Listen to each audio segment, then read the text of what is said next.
النهارده هنتكلم عن الصلاة. لا ايه ده، هنتكلم عن الدعاء والذكر. تمام. الذكر في ربنا ليه ال 99 اسم بتوعه.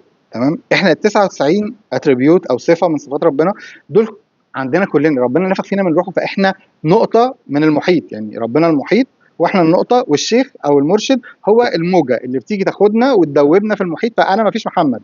كل دي ايدنتيتي، كل دي صفات انا اتخذت عني. انا مسلم، انا مصري، انا ابن فلان، انا بشتغل في كل دي تعريفات سطحيه. لكن الاصل لو الواحد سكت وتنفس،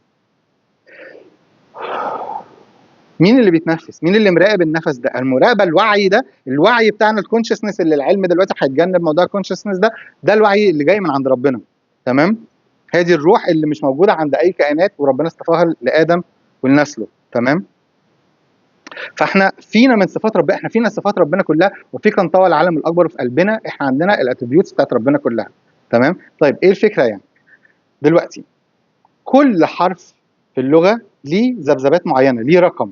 تمام. فكل حرف ليه الرقم بتاعه بناء على الذبذبات بتاعت الرقم ده. فكل اسم من اسماء ربنا ليه على حسب الحروف بتاعته ومخارج الالفاظ بتاعته ليه ذبذبات معينه. فبناء على الذبذبات دي الاسم لما بيستخدم في حاجه معينه بيبقى ليه افكت معين او تاثير معين. فمثلا يا بصير، يا بصير. تمام. المخارج البصير، المخارج الالفاظ بالترددات بتاعتها لما تاخد كل حرف لوحده وتشوف الرقم بتاعه كام، وتحط الارقام بتاعتهم كلهم على بعض وتشوف في الاخر هيطلع لك كام، وتقول ذكر الاسم ده بعدد الارقام اللي انت جمعتها، بيدي الافكت. بصير هيديك البصيره، رزاق هيديك الرزق. وعلى فكره في فرق بين كلمه رزق ورزق. رزق يعني ربنا يقفل عليك، رزق يعني ربنا يديك من فضله. فهم اللغه بتاثر، لان الجسم او المخ مش هيفهم ان انت ده قصده رزاق. لا، هو تقولها رزق مش رزق. تمام. anyway دي حاجه كده على جنب. ف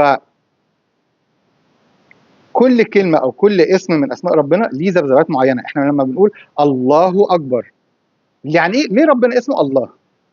ليه ايه يعني ايه كلمه الله؟ الله مش اسم، الله ده فعل، فعل حركه او وصف حركه. احنا لما نشوف الكلمه الالف لام لام ه، الاربع حروف دول دي الذبذبات بتاعتهم. الالف دي تاخد صعود، واللام واللام دي تاخد سبايرال، سبايرال صعود وتمدد. تمام.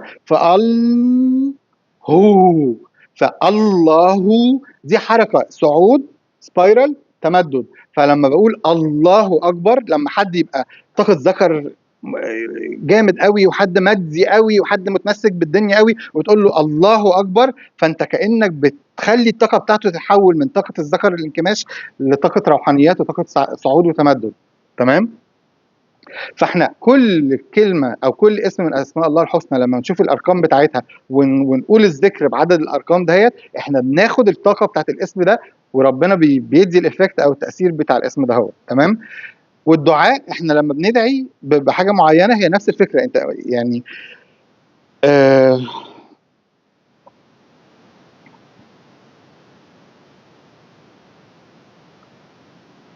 كل ما الواحد بيبقى متقرب من ربنا بالعبادات بتاعته اللي احنا شرحناها دي كلها، والطاقه بتاعته تبقى عاليه، لما بيطلب من ربنا حاجه هي بيجذبها، بيبقى خلاص هو زي المغناطيس زي ما قلنا بيجذب الحاجه دي. فانا مثلا محتاج صحه، انا مثلا عايز ادعي ربنا ان يديني صحه، فبستخدم اسم يا شافي. فالشافي هي مع الدعوه ان يا رب يا شافي اشفيني، فانت دعيت الدعوه الشفاء باسم الشافي، فانت سحبت الطاقه واديت الذبذبات بتاعتها، فمن هنا الدعاء بيستجيب. فهمت قصدي ازاي؟ هي كلها تكنيكس، كلها انما الاعمال بالنيات، فهي بالنوايا. سيدنا محمد لما شق القمر ما كانش محتاج حتى يعمل بصبعه، بس هو عمل بصبعه عشان الناس تشوف ان هو عمل بصبعه، بس في الواقع هو بدماغه. هنتكلم في الموضوع ده في الحلقه الجايه.